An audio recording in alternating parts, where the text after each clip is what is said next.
Welcome back, welcome back, welcome back. Yes, that's it. We're running it back. This is part 2 of how to begin weightlifting. Today we're going to talk about programming and methodology for a beginner. And the number one difference here between a beginner and anyone else in weightlifting is, and it seems a little bit cringy because every fitness YouTuber and influencer says it, but it's consistency.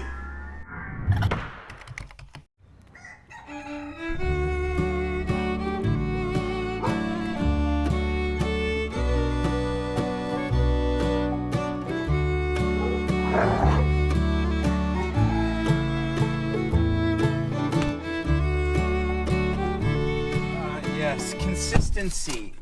The type that the fitness influencers talk about means, you know, making the gym a lifestyle, eating right. These are all great things. But what I'm talking about is consistency of movement.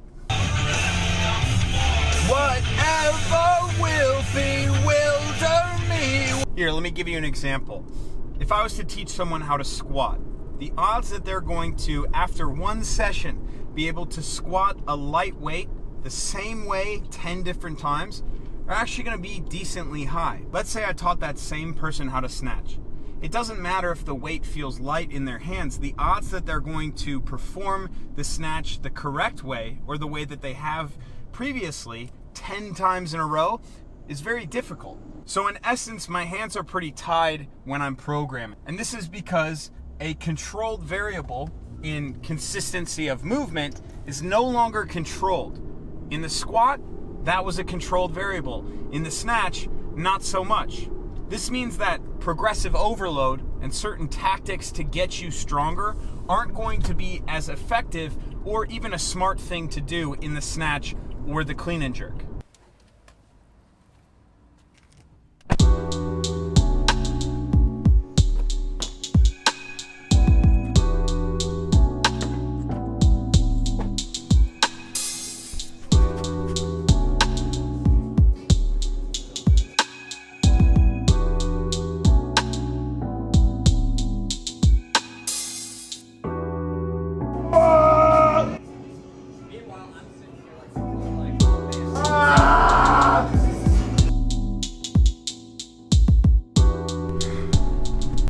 Straight enough. So what can we do if we can't progressive overload because we're beginners?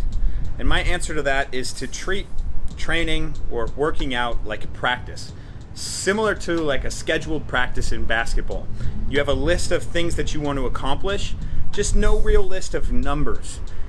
Someone who's more advanced, you know, they'll literally have sets, reps, and total tonnage in a week listed, and they want to increase that, and they have specific goals and all of these different things. But for a beginner, it's important to just practice and have a goal of specified movement per practice. So for myself, when I walk in the door, I do some sort of a general warm-up. For me, the past few weeks, I've literally just gotten in the door and done 5 minutes of sitting in a deep squat, maybe doing some stretching, but that's really helped me just get my bottom position loose. Then I'll usually do some sort of more general warm-up, whether it's lunges, front squats, calf raises, whatever it may be. It doesn't really have much to do with the snatch.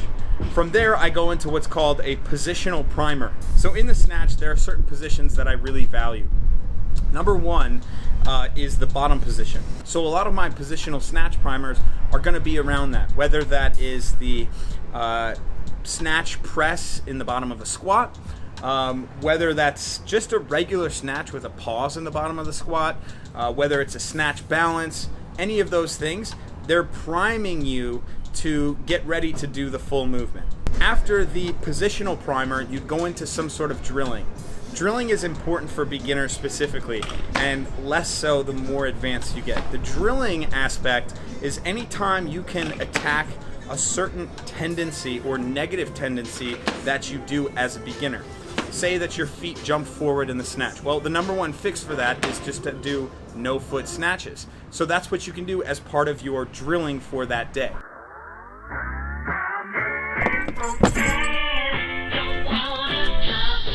And then we're brought to the main part, the main reason we're focusing on this, and that is the specific snatch work or clean and jerk work. So this is kind of difficult, but also kind of easy. Like I said before, the control of movement is not there, so we can't just progress and pick a light weight and go heavier and heavier and heavier. It's all movement based. But what I would suggest is just to pick something light or nowhere near maximal, so light to moderate. And then what I would suggest doing is doing singles, anywhere from, let's say, 8 to 10 singles.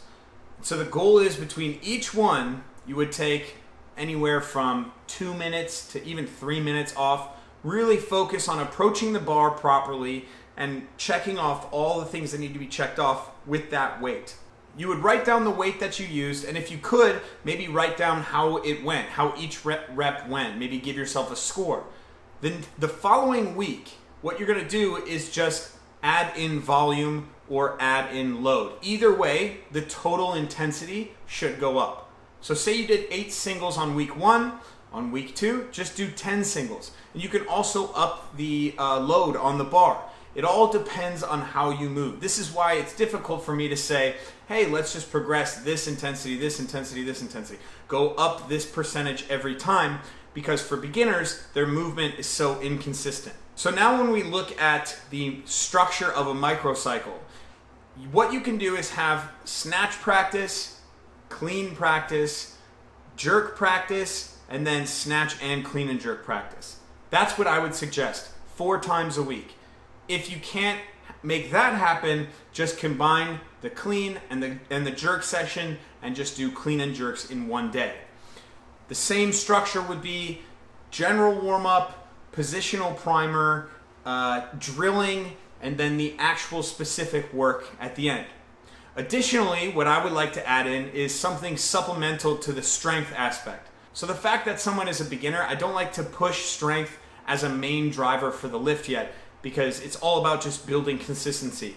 Yet, I think that it's worth it to build some level of strength. It's nothing crazy invasive, it's just something to get you a little bit stronger, to give you that edge going forward. So any of these supplemental things would go along with the thing that you're practicing. So in the snatch, you could practice overhead squats, you could do snatch deadlifts, snatch pulls. In the clean, you could do front squats, you can do clean pulls, you can do clean deadlifts. In the jerks, you can do push presses, you can do strict presses, and so on and so forth. For those things, I would recommend just doing, higher volume with lighter weight and working your way to maybe a lower volume with heavier weight. Just typical progressive overload. So right there, I hope that I've laid out the proper microcycle and the ideal way to train as a beginner. Something that I'm going to do for you guys is just put this microcycle structure up on my Patreon absolutely free. It's just 1 week, but what you can do is print it out, record your weights, and then print it out again and just try to up the weights the next week or up the intensity or whatever you want to do.